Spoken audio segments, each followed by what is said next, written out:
அறிவார்ந்த அவையினர் அனைவருக்கும் வணக்கம்.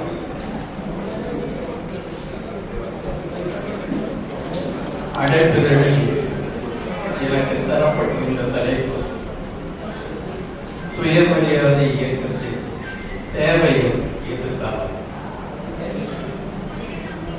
ஆனால் தொடக்குரையாற்றிய தோழர் வல்லவன் அவர்கள் வேறு சிலவற்றையும் பேசுவார் என்று என்னை கையை காட்டிவிட்டு அவர்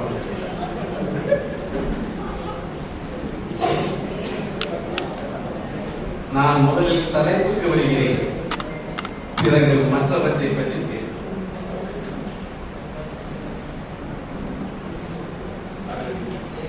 பெரியாரையும் அதனை உயிராக கொண்டு தொடர்ந்து களப்பணியாற்றி வருகின்ற தோழர்கள் இங்கே இருக்கின்றேன். நான் ஒரு ஆசிரியை பணியாற்றி வந்தவன். முதலில் ஒன்றை நாம் உள்வாங்கிக் கொள்ள வேண்டும். இந்த கருத்தரங்கில் நம்மை போன்றவர்கள் இங்கே இருப்பது மார்க்சின் அந்த ஒரு சொல்லாடலை புரிந்து கொண்டு எதிர்வினையாற்றினால் சிறப்பாக இருக்கும் என்று நினைக்கிறேன்.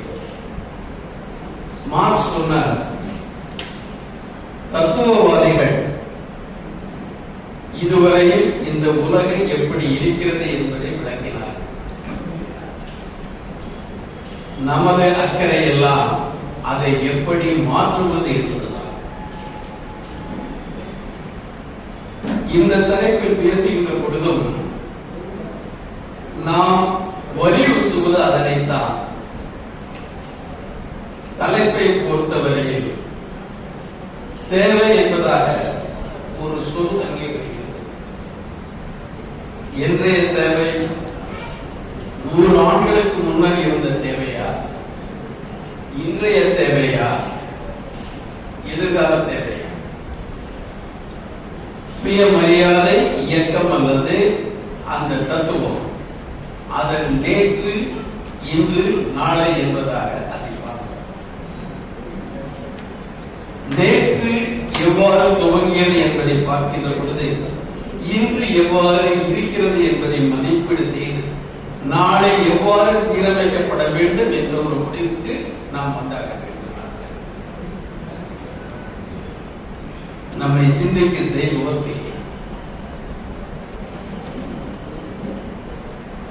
சுயமரியாதை இயக்கம்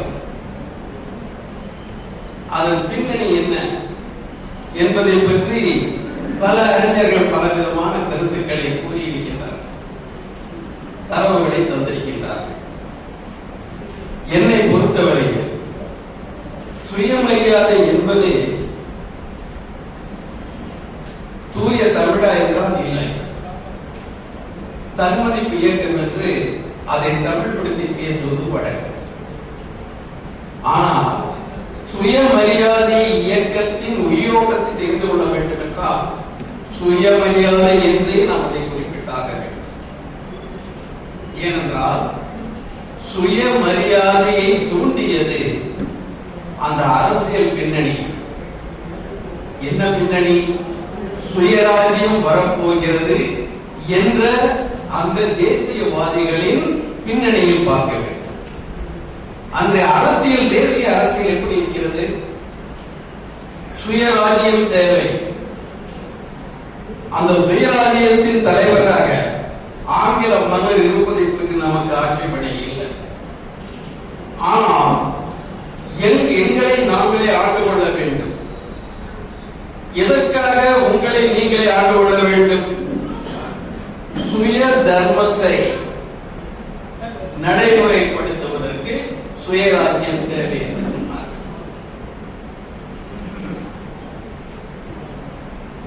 சுயராஜ்யம் சுயதர்மத்திற்காக.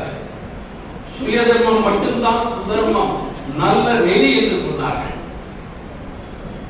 அதன் எதிர்வினைதான் சுயமரியாதை.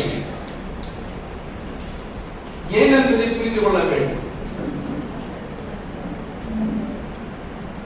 சுயராஜ்யம் கோரியவர்கள் எல்லாம் ஒரு சிலரை தவிர,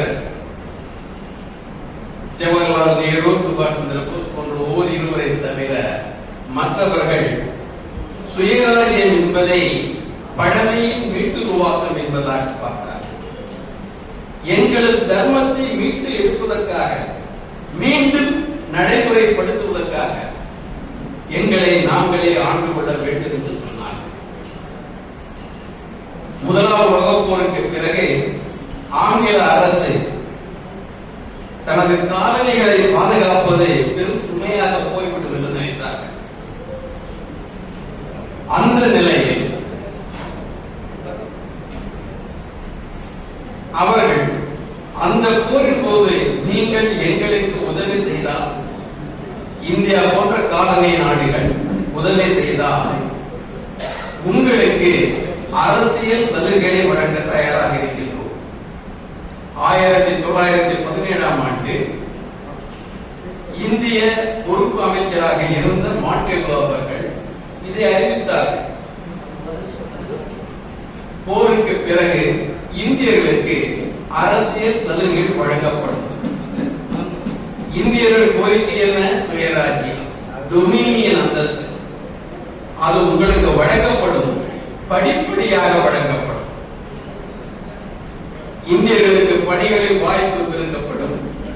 இந்தியர்களே அதிகமாக இருக்கின்ற நிறுவனங்கள் எண்ணிக்கை கூட்டப்படும். இறுதியாக டொமினியன் அந்தஸ்து வழங்கப்படும். அரசியல் மாற்றம் வரப்போகிறது, அவர்கள் தரப்போகிறார்கள் என்பது உறுதியாக தெரிந்தது. வரப்போகின்ற வாய்ப்புகளை இந்த செல்வாக்கு பிரிவினர் தமக்கு பயன்படுத்துகின்றார்கள், பயன்படுத்த முற்படுகின்றார்கள். நீங்கள் 10 ஆண்டு முடிந்து தந்தது பயனில்லை ஏனென்றால் அந்த மாண்டேகு, அந்த கவர்மெண்ட் ஆஃப் இந்தியா ஆக்ட், இந்திய அரசு சட்டம் 1919 சொன்னாங்க. முதல்ல நாங்க மாநில சுயாட்சியை கொடுத்துறோம். அடுத்த கட்டத்தில் இதை பார்த்துட்டு நாங்க அந்த சுயாட்சி மத்திய அரசுக்கு விரிவுபடுத்துறோம், உங்களை டொமினியன் நாடா மாத்திரம். 10 ஆண்டு பொறுத்து வந்தா செயல்பட்டு வராது. இப்பவே இங்க இருக்கிற எங்களுக்கு இம்மீடியட் டிரான்ஸ்பர் ஆஃப் பவர், உடனடியாக அதிகார மாற்றத்தை கொடுத்து சொன்னவர்கள் யார் என்று பார்த்தால் சுதர்மத்தை, சனாதனத்தை வலியுறுத்தியவர்கள் கேட்கின்றார்கள். அதற்காக ஓமுருள் இயக்கத்தை எல்லாம் ஆரம்பிக்கின்றார்கள். மகாராஷ்டிரத்தில் திலகர் ஆரம்பிக்கின்றார், இங்கே அன்னிபெசன்ட் அம்மையார் ஆரம்பிக்கின்றார். அந்த கட்டம் முடிந்த அடுத்த கட்டம் வருகின்ற பொழுது நீதி கட்சியின் போராட்டத்தினால், இடைவிடாத முயற்சியினால்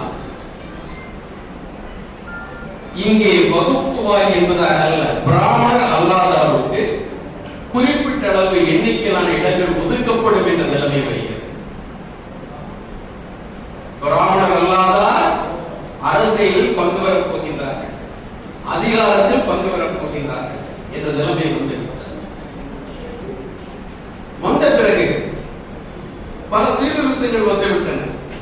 பெண்களுக்கு வாக்கு, கம்யூனல் ஜியோ போன்ற பல இந்து அறநிலைய சட்டம் இவையெல்லாம் வந்துவிட்டன.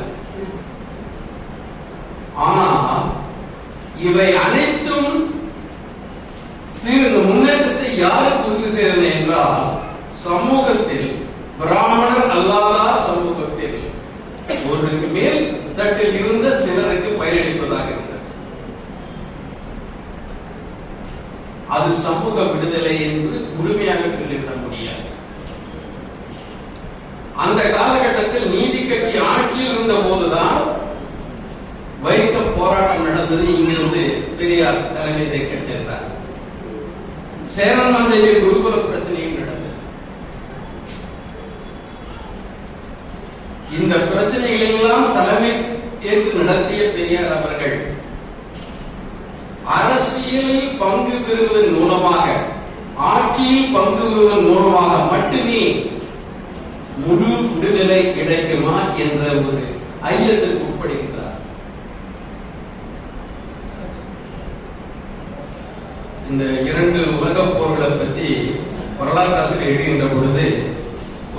ஒப்பீடு செய்வார்கள். முதலாவது உலகப் போர் to make the world safe for democracy.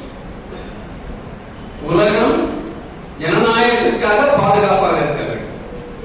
இரண்டாவது உலகப் போர் ஜனநாயகம் உலகத்திற்காக பாதுகாப்பாக இருக்க வேண்டும். Democracy for the world. அதே போல இந்த சிந்தனை எப்படி ஏற்பட்டது என்றால், பெரியார் தொடர்ந்து போராடுகின்றார். ஆனால் அரசியல் சலுகைகள் கிடைத்ததே தவிர சமூக விடுதலை என்பது கிடைக்கவில்லை. அப்பொழுதுதான் அவர் அந்த சொல்லாடலை பயன்படுத்த சுயமரியாதை என்று சொன்னார். இது அரசை நோக்கி வைக்கின்ற கோரிக்கை அல்ல. சுயமரியாதை என்பது பாதிக்கப்பட்ட மக்களிடம் அவர் வலியுறுத்துகிறார். எவனோ அவருடைய அந்த பெருந்தன்மையால் தருவது விடுதலையாகி விடாது. விடுதலை என்பது உள்ளுணர்வு இருக்க வேண்டும். விடுதலை என்பதை புரிந்தவர்களாக, தகுந்தவர்களாக விடுதலை அனுபவிக்கின்ற மக்கள் மாற வேண்டும். அது மனநிலையை பொறுத்த விஷயம். சுயம் என்ற அந்த அடிப்படையை பொறுத்த விஷயம். இந்திய தத்துவ மரபு, சமய மரபு சுயம் என்பது சுயத்தை அழிப்பதற்காக பயன்படுகிறது.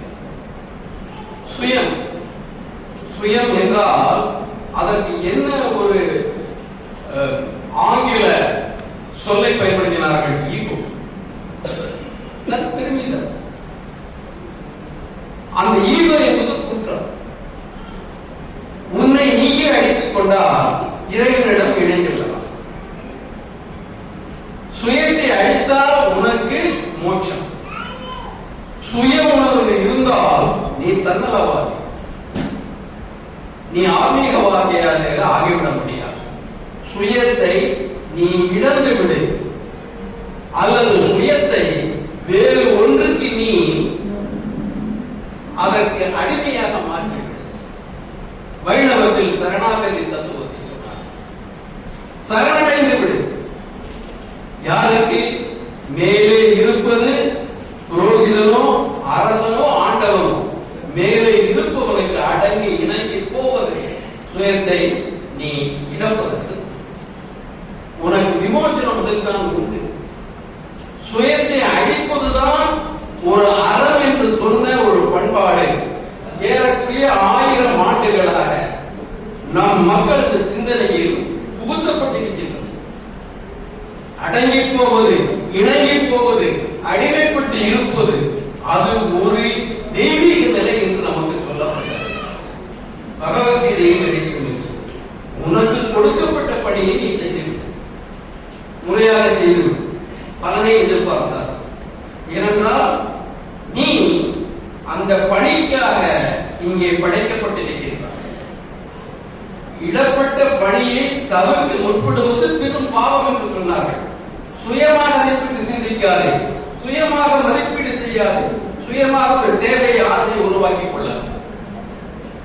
உனது தேவையை வேறு யாரோ தீர்மானம் செய்வார்கள், வேறு தத்துவம் தீர்மானம் செய்வார். உன்னை நீ அடக்கமாக வைத்துக் கொள்ள வேண்டும், இணக்கமாக வைத்துக் கொள்ள வேண்டும். ஆத்ம தத்துவத்திலும் அப்படித்தான் மாற்றப்பட்டது. அத்வைதம் என்று அவர்கள் பேசுகின்ற பொழுது ஆத்மா அனைவரிடமும் இருக்கிறது, எங்குமாக இருக்கிறது, எதுவுமாக இருக்கிறது என்று ஆத்மாவை குறித்து தெளிவாக கேட்கிறார்கள். நடைமுறைக்கு வருகின்ற பொழுது இது ஜீவாத்மா, அது பரமாத்மா. பரமாத்மாவுக்காக ஏதுவது ஜீவாத்மாவின் கடமை. ஆகவே உனது கடமை என்ன? சுயம் என்றால் சுயத்தை இழந்து அங்கே இணங்கி போக வேண்டும். அதற்காக இந்த வாழ்க்கையில் இப்படித்தான் நடந்து கொள்ள வேண்டும், இதற்கு இணக்கமாக இருக்க வேண்டும்.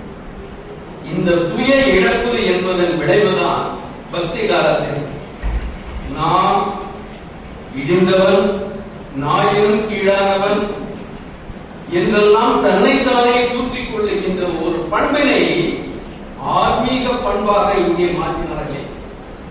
பக்தியில் அதைத்தான் வலியுறுத்தினார்கள். மேலே இருப்பவருக்கு அடங்கி செல்லுவது பண்பு, அது உனக்கு விடியலை தரக்கூடியது என்று சொன்னார்கள்.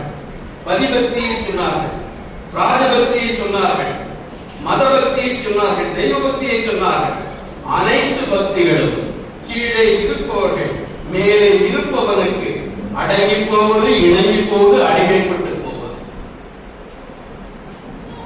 அதனால்தான் நமது சிந்தனை அது கிராமப்புறத்து விவசாயியாக இருந்தாலும் சரிதான், அல்லது இங்கே வணிகம் செய்கின்றவராக இருந்தாலும் சரிதான், எல்லாம் விதிப்படுகிறது. நம்ம விதியை நாம் அனுபவிக்கலாம். இருப்பதை மாற்றுவதற்கு நமக்கு உரிமை கிடையாது. அது கடவுளது சித்தாந்தம், அவரது ஆணை. அவர் நமக்கான விதியை தீர்மானித்து விட்டார். அதை மீற முயல்வது என்பது தெய்வ குற்றம், மத குற்றம், சமூக குற்றம் என்று மாறிவிடுகிறது. இந்த மனநிலை ஒவ்வொரு இடமும் ஊடுருவி இருக்கின்றது. ஒரு பெண் நினைக்கின்றார், கணவனுக்கு அடங்கி இணங்கி அடிபட்டோ அல்லது வேறு விதமாகவோ எந்த கொடுமையும் தாங்கி ஆக வேண்டியது ஒரு சதியின் கடமை. பதிபக்தி அதை கூறுகிறது. ஒரு விபச்சாரியின் வீட்டுக்கு கணவனை சுமந்து செல்வது கூட மனைவி இணங்கியாக வேண்டும். பதிபக்தி என்றால் கணவனுக்கு எந்த ஒடுக்கத்தையும் இந்த சாஸ்திரங்கள் கற்பிக்கவில்லை. மனைவிக்கு மட்டும்தான் கட்டுப்பாடுகளை சொல்லிட்டு, அதே போல குடிமக்களுக்கு கட்டுப்பாடுகளை விதித்தது அர்த்த சாஸ்திரம் போன்றது. மன்னனுக்கு இந்த முறைப்படிதான், இந்த நெறிப்படிதான் மக்களுக்காக ஆள வேண்டும் என்று எந்த ஒரு சாஸ்திரமும் கிடையாது. அனைத்தும் மேலே இருப்பவருக்கு கீழே இருப்பவர் அடங்கி இருப்பவர். இந்த ஒரு மனநிலைதான் சரியான தர்மம் என்று நினைக்கின்ற ஒரு சூழல் இந்த நாட்டில் 1000 ஆண்டுகளுக்கு மேலாக இருக்கின்ற பொழுது இந்த சிந்தனையை வைத்துக் கொண்டு, அடிமை சிந்தனையை வைத்துக் கொண்டு விடுதலையை பற்றி பேசுவதற்கு எப்படி மக்கள் நினைப்பார்? விடுதலை என்றால் என்னவென்றே உணராத மக்கள், அதன் தேவையை அறியாத மக்களுக்கு விடுதலையை வெளியிட்டு பேசுவார் என்ன லாபம்? நமது பண்பாடு என்பது இழிவுக்கு இணங்கி போவது என்பதாக இருக்கிறது. இழிவு என்பதை தெரியாதவர்களாக இருக்கின்றார். அதைத்தான் பெரியார் சொன்னார், முதலில் நீ உன் சுயத்தை ஏற்றுக்கொள். நீ சுயம் என்றால் உனக்கு ஒரு தனித்தன்மை இருக்கிறது, தனி ஒரு நபர். பல சுயங்களின் தொகுப்புத்தான் சமூகம். சுயம் என்பது ஒன்றை நீ ஏற்றுக்கொண்டால் உனக்கு உள்ள சுய சிந்தனையை நீ ஏற்றுக்கொள்ள வேண்டும். சுய சிந்தனை, சுய அறிவு, சுய தீர்மானம். அந்த சுயம் வேறு எந்த சுயத்திற்கும் ஈடானது அல்ல, சமமானது. சமத்துவ சுயங்களின் இணைப்பாக சமுதாயம் இருக்க வேண்டும் என்றால் இந்த சுயத்திற்காக, சுய விடுதலைக்காக மக்கள் எதையும் செய்ய சித்தமாக இருக்க வேண்டும். விடுதலையை பற்றி அறிந்தால் விடுதலையில் வீறு கொள்வார்கள். விடுதலை என்பது என்னவென்று தெரியாவிட்டால் வெறும் ஆட்சி மாற்றங்களை விடுதலை என்று மயக்கி விடுவார்கள். பெரியார் சமூகத்தை மாற்ற விரும்பினார். ஆட்சி மாற்றம் என்பது அடுத்த கட்டம். சமூக மாற்றம் இல்லாத ஆட்சி மாற்றம் என்பது பழைய கொடுமையை புதிய வடிவில் தொடர்வதற்கு மட்டும்தான் பயன்படுகிறது என்றார். ஆகவேதான் அவர் சுயம், சுய மரியாதை என்று சொல்லாடலை ஒரு அரசியல் உந்து சக்தியாக, தத்துவமாக அறிமுகப்படுத்துகிறார். இந்த தத்துவ நிலையை நாம் உணர வேண்டும். ஒரு தத்துவம் ஒரு இயக்கத்தை நடத்துகிறது என்றால் கிளர்ச்சி புரட்சியாக உள்ளது. கிளர்ச்சி என்றால் ஒரு எதிர்ப்பு, இருப்பதை எதிர்ப்பது. புரட்சி என்றால் வேறு ஒன்றை நீங்கள் கொண்டு வருவதற்காக இருப்பதை மாற்றுகின்றீர்கள். கிளர்ச்சியாக இருந்துவிடக் கூடாது, புரட்சியாக மாற வேண்டும் என்று தெரியாதிருக்கிறார். சுயத்தின் மீது மரியாதை இல்லாதவர்கள், தன் மீது மரியாதை இல்லாதவர்கள், தனது மரியாதையை பற்றி கவலைப்படாதவர்கள் எப்படி ஒரு சமத்துவ சமுதாயத்தை நோக்கி முன்னேற முடியும்? எது அதை தடுக்கிறது? சாதாரணமா இவங்க சொல்ற சனாதனத்துல அடிப்படை என்னன்னு கேட்பாங்க. சாஸ்திரம் மட்டுமல்ல, வேதம் சார்ந்த சாஸ்திரங்கள். அவங்க வேற ஒன்றையும் சொல்லுவாங்க. சாஸ்திர சம்பிரதாயம் இரண்டையும் தீர்மானிப்பது புரோகித கும்பல் தான். சாஸ்திரத்தை அவங்க தான் எழுதி வைக்கலாம், சம்பிரதாயத்தை அவங்க உருவாங்க. இந்த வைக்கம் சத்தியாகிரகத்தில் கூட கோவிலுக்குள் இன்னார் நுழையக்கூடாது என்பதற்கான ஏதேனும் சாஸ்திரங்கள் உண்டான பெரியார் நம்பூதிரிகிட்ட கேட்கிறார்.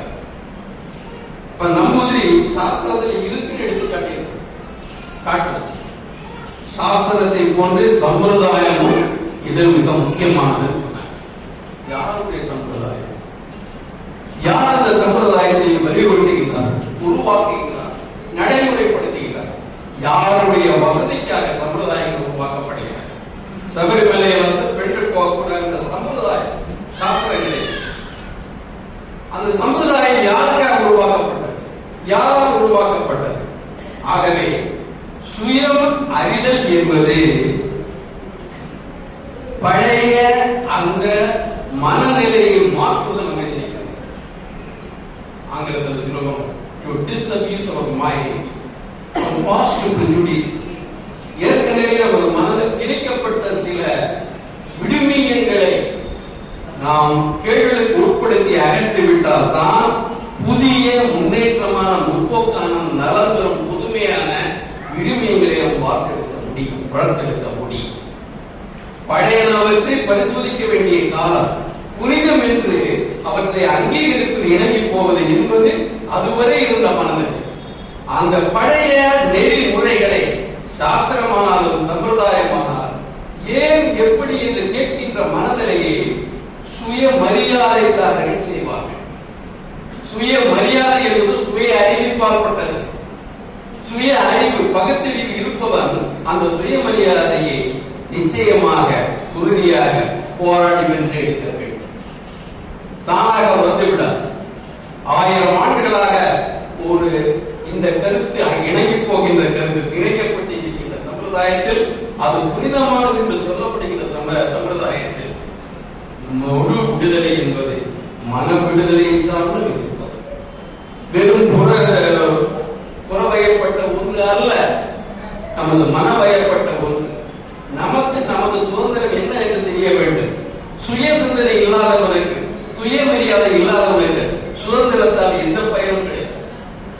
ஆகவே மக்களை விடுதலைக்காக பக்குவப்படுத்துவதற்காக பெரியார் கண்ட நெறிதான் சுயமரியாதை. ஒவ்வொன்றையும் கேள்விக்குள்ளாக்குகின்றார் சுயத்தின் அடிப்படையில். ஏன் எனக்கு இந்த தடை? ஏன் எனக்கு இந்த விலக்கு? ஏன் எனக்கு சில வரம்புகள்? எனக்கு மட்டுமான சட்டங்கள் ஏன், விதிகள் ஏன், தண்டனை ஏன், வாய்ப்பு மறுப்பு ஏன் என்பதை ஒவ்வொரு சுய சிந்தனையாளரும் கேள்வி கேட்க ஆரம்பித்து அதற்காக போராடினார். வருகின்ற விடுதலை தான் உண்மையான முழுமையான விடுதலை. வெறும் ஆட்சி ஆங்கிலேயரின் கையிலிருந்து இங்கே இருக்கின்ற அந்தணன் கையில் வந்து விடுவதால் ஆட்சி மாற்றம் வந்திருப்பதால் மக்களுக்கு எந்த விடயமும் இல்லை. திலகர் போன்றவர்கள் பழைய நலவற்றை மீட்டுருவாக்கம் செய்வதற்காக விடுதலையை விரும்பினார். அது சுயராஜ்யம் என்றார், சுயராஜ்யத்துக்கான போராட்டம் என்றார். நாம் ஆட்சி மாற்றத்தை இல்லை, படமையிலிருந்து விடுதலை பெறுவதற்காக ஒரு போராட்டத்தை விரும்புகிறோம். அதுதான் சுயமரியாதை போராட்டம். சுயமரியாதை போராட்டம் ஏதோ ஒன்று என்பதாக சுயமரியாதை என்பது எந்த ஒரு போராட்டத்திற்கு நியாயப்படுத்துகின்ற அடிப்படையாக இருக்கின்ற உந்து சக்தியாக இருக்கின்ற ஒரு மனநிலையை உருவாக்கும். விவேகானந்தர் கூட சொன்னார், நாத்திகன்னா யாரு? கடவுள் மறுப்பவன் நாத்திகன் அல்ல, தன்னையே நம்பாதவன் நாத்திகன், தன்னையே நம்பிக்கையில்லாத நாத்திகன் சொன்னார். நாம சொன்ன நாத்திகன் தம் மீது நம்பிக்கை இருப்பவன் நாத்திகன். நாம் கடவுளை நம்பி இருக்கவில்லை, நாம் கோவிலை நம்பி இருக்கவில்லை, நாம் இந்த புராணங்களை நம்பி இருக்கவில்லை, யாருடைய பிறப்பை நம்பி இருக்கவில்லை, சடங்குகளை நம்பி இருக்கவில்லை. நாம் நமது தேவையை நாம் தீர்மானிக்க வேண்டும், அறிய வேண்டும். நாம் பிறருக்கு சமமாக வாழ்க்கை ஆக வேண்டும். இருப்பது இந்த வாழ்க்கை மட்டும்தான் உண்மையானது. மறு ஜென்மம் என்பது ஒரு கப்பல், கடந்த ஜென்மம் என்பது நமக்கு கூறப்பட்ட கதை. இருக்கின்ற வாழ்க்கையில் நாம் முறையான வாழ்க்கையை, சமமான வாழ்க்கையை, கௌரவமான வாழ்க்கையை, பிறர் நம்மை இணையாக இருக்கின்ற வாழ்க்கையை அடைந்தே ஆவதற்கான போராட்டம் தான் சுயமரியாதை. அதை இந்த சுயமரியாதை 1925 உருவம் கொண்டாலும் கூட அது 47 முடிவதல்ல, 50 முடிவது அல்ல, 70 முடிவதல்ல, 2025 முடிவது அல்ல. சுயமரியாதை போராட்டம் என்பது சுயமரியாதை மறுப்பதில் தான் அதற்கான தேவை இருக்கிறது. இன்று நாம் இந்த சுயமரியாதை உரிமையை அடைந்து விட்டோமா? நாம் விரும்புகின்ற மொழியில் நாம் கற்பனை செய்கின்ற கடவுளை வழிபட முடிகிறதா? நாம் விரும்புகின்ற கோவிலுக்கு செல்ல முடிகிறதா? சுயமரியாதை எங்கே இருக்கிறது? நாம் நம்ம தகுதிக்கேற்ப நாம் எந்த இடத்திலும் பணியை பெற முடியும், அதிகார மையங்களில் அமர முடியும், விரும்பிய கல்வியை பெற முடிகின்ற நிலைமை இருக்கிறதா? நம்மை பிறர் சமமாக நடத்துகிறார், நம்மை புனிதமாக நடத்த சொல்லவில்லை என்ற புனிதத்தில் நமக்கு நம்பிக்கை. நம்மை மனிதனாக நடத்த சொல்லுகிறோம். மனிதனாக நடத்த வரும் வரையில், சக சம மனிதனாக நடத்தப்படும் வரையில் சுயமரியாதை தத்துவத்தின் தேவை இருக்கும். அதற்கான போராட்டங்களுக்கு தேவை. கடந்த கால நிகழ்ச்சியில் சுயமரியாதை இயக்கம் இன்றும் தொடர வேண்டிய இயக்கம். அதற்காக நமது இளைய தலைமுறைகளுக்கு அறிவூட்டி, வெறியூட்டி அல்ல, அறிவூட்டி வெறியூட்டுவதற்கு எதிராக இளைஞர்களை நாம் கொண்டு செல்ல வேண்டும். மடமையில் பிறரது ரசிகளாக இருப்பதற்காக நாம் இந்த இளைஞர்களை எதிர்பார்த்து இருக்கவில்லை. அவதாரங்களை நம்பி நம்மவர்கள் ஏமாந்தார்கள், அறிவாரங்களை நம்பி நம்மவர்கள் ஏமாந்து விட வேண்டும். நமது அறிவை நம்பி இருக்க வேண்டும். நம்மாலும் முடியும் என்ற நிலைமையில் நாம் இருக்க வேண்டுமே தவிர நமக்கு விடியலை எந்த ஒரு வேன்ல வரவங்க மேலேயோ ஆகாயத்தை பறக்கணும் எதிர்பார்க்காது. நமது விடியல் நம் கையில். நம் தலைமை என்பது நமது தலைமைதான். பிறருக்கு தலைமைக்கு முன்னால் தலை வணக்குவது தலைமை அல்ல. பெரியார் தலைநகர் நிற்க வைக்க முயற்சித்தார். பிறரிடம் தலை வணங்கி அதை பெற வேண்டுமா? வருகின்ற வாய்ப்புகள் நம்ம இழிவை மாற்றுவதாக இருக்கிறது. பெரியார் மட்டும்தான் அந்த சொல்றப்ப அற்புதமா பயன்படுத்த இழிவுன்னார். அந்த இழிவை அகற்ற வேண்டும் என்றார். வாய்ப்பை பற்றி கூட அவர் என்றார். இன இழிவு, தனி மனித இழிவு, இந்த இழிவை புனிதப்படுத்துகின்ற ஒரே மண் என்பது இந்த இந்திய மண்ணாகத்தான் இருக்கிறது. வேறு எந்த நாட்டிலையும் இன இழிவு என்பது தங்களுக்குள்ளேயே அவர்கள் ஏற்றுக்கொள்வது கிடையாது. இந்த இழிவை மாற்ற வேண்டும். நீங்கள் மனிதனாக வாழ வேண்டும். முதல்ல மனிதன் என்னன்னு புரிஞ்சுங்க. சுய அறிதல். அந்த சுய அறிதலை கொண்டு வருவதற்கு உங்கள் அறிவை பயன்படுத்த வேண்டும். பெரியார் பல ஆயுதங்களை நம்மிடம் வந்திருக்கிறார், மிக வலிமையான ஆயுதங்கள். அந்த ஆயுதங்களை பயன்படுத்த இளம் தலைவர்கள் கற்றுக் கொடுப்போம். அதற்காக இந்த சுயமரியாதை இயக்கத்தை நாம் நினைவு கூற வேண்டும். எதிர்காலத்திலாவது ஒரு நியாயமான, புதுமையான, சமத்துவமான, எழுச்சியான, நவீனமான சமூகத்தை அடைவதற்கு இந்த சுயமரியாதை அடிப்படை என்பது நமக்கு உதவி செய்யும். இதை